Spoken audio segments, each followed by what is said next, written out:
সকল রোগের মূল কারণ মূলত তিনটি হবে। এক হচ্ছে অতিরিক্ত চর্বি জমা, আর একটা হলো ইনসুলিন বেশি থাকা অথবা ইনফ্লামেশন বেশি থাকা, বুঝতে পারছেন? আর একটা হলো টক্সিসিটি বেশি থাকা। তো ওই টক্সিসিটি এবং ইনফ্লামেশন এগুলো সমন্বয়ে আবার ইনসুলিন বেশি থাকবে, আবার চিনি বেশি থাকবে, আবার কখনো কখনো উচ্চ রক্তচাপ থাকবে, এরকম এক একটা সমস্যা হবে। কিন্তু মূল কারণ তিনটি, মূল কারণ হচ্ছে তিনটি। একটা হলো, তার মানে চিকিৎসা করতে গেলে আমাকে কি করতে হবে? কোষকে ডিটক্সিফাই করতে হবে, কোষে অতিরিক্ত জঞ্জাল পরিষ্কার করতে হবে, ডিটক্সিফাই করতে হবে, সেখানে ইনফ্লামেশন কমাতে হবে, এবং তার যে ভিতরে অতিরিক্ত চর্বি জমা আছে সেগুলো খালি করে কোষ ক্লিন করতে হবে, কোষকে পরিচ্ছন্ন করতে হবে।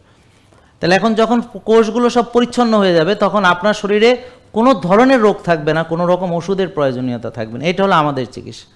মানে আমরা আপনাকে একেবারে ঢেলে নতুন করে সাজানোর পরামর্শ দিব।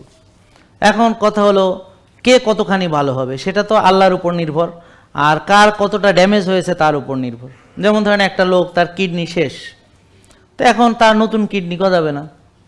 একজন আঙ্গুল 3টা কেটে ফেলেছে, এখানে একজন আমার এখানে বসেছিলেন 9টা আঙ্গুল কেটে ফেলেছে, একটা আঙ্গুল আছে, মানে পায়ে তার মোট 10টা আঙ্গুল ছিল। তো এখন আমাকে ফলো করার ফলে ওই 9টা কেন, একটা আঙ্গুলও আর নতুন করে গজাবে না। তাহলে এটা হচ্ছে রিভার্সিবল আর ইরিভার্সিবল ড্যামেজ। ইরিভার্সিবল ড্যামেজ মানে যেটা ফেরত আর আসবে না, আর যেটা রিভার্সিবল ড্যামেজ সেটা ফেরত আসবে। এখন কার আসবে কি আসবে না সেটার জন্য ব্যাপক পরীক্ষা নিরীক্ষা করে দেখতে হবে যে তার কিডনির ড্যামেজ কতখানি হয়েছে, লিভার কতখানি সিরোসিস হয়ে কোন পর্যায়ে আছে, এরকম তার রোগ কতখানি গভীর, কত দিন ধরে, এবং কি পরিমাণ তার সেলুলার ড্যামেজ হয়েছে অলরেডি। যেমন ধরেন রেটিনাল ডিটাচমেন্ট হয়ে গেছে, চোখ তো অন্ধ হয়ে গেছে, তা হয়তো কোনোভাবে আর চোখের আলো ফেরত আসবে না। তবে আমাদের এখানে বেশ কয়েকজন রোগী বলেছেন তাদের চোখের দৃষ্টি ফেরত এসেছে, যেটা নষ্ট হয়েছিল এই ডায়াবেটিক রেটিনোপ্যাথির ফলে। তারপর তার এখন উন্নতি হয়েছে।